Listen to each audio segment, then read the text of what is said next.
Hi friends, welcome to my channel. ఈరోజు రొయ్యలు potato egg masala curry ఎలా తయారు చేసుకోవాలో చూద్దాం. ముందుగా స్టవ్ మీద కుక్కర్ పెట్టుకొని అందులో ఆయిల్ వేసి ఆయిల్ హీట్ అయిన తర్వాత ఆనియన్స్ వేసుకోవాలి. టొమాటో ముక్కలు, పచ్చిమిర్చి వేసి బాగా కలుపుకోవాలి.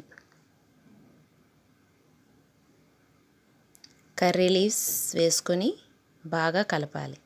ముందుగా రెడీ చేసి పెట్టుకున్న రొయ్యలు అందులో వేసి బాగా కలుపుకోవాలి.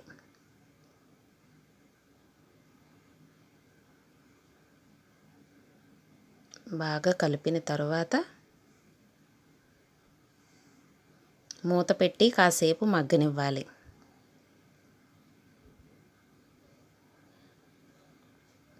మగ్గిన తర్వాత మూత తీసి మరొకసారి బాగా కలుపుకోవాలి.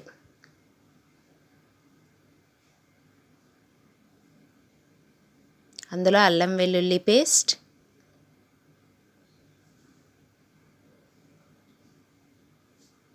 కొత్తిమీర వేసుకొని బాగా కలుపుకోవాలి.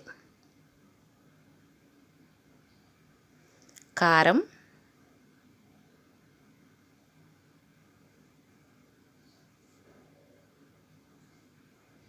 ఉప్పు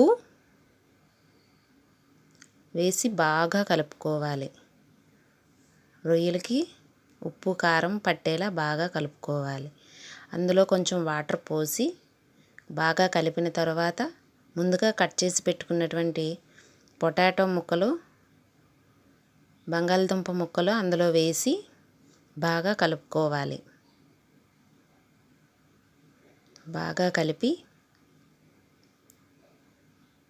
అందులో చికెన్ మసాలా కూడా వేసి బాగా కలుపుకోవాలి.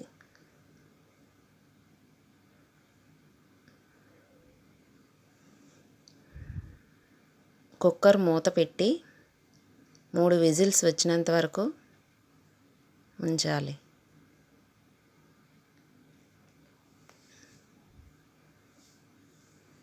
త్రీ విజిల్స్ అయిన తర్వాత కుక్కర్ మూత తీసి చూస్తే బాగా ఉడుకుతుంది. కర్రీ రెడీ అయ్యింది. అందులో ఉడకబెట్టి పెట్టుకున్నటువంటి బాయిల్డ్ ఎగ్స్ అందులో వేసుకోవాలి. వేసుకొని బాగా కలుపుకున్న తర్వాత కొత్తిమీరతో గార్నిష్ చేసుకుంటే రొయ్యలు potato egg masala curry ready. Thank you friends.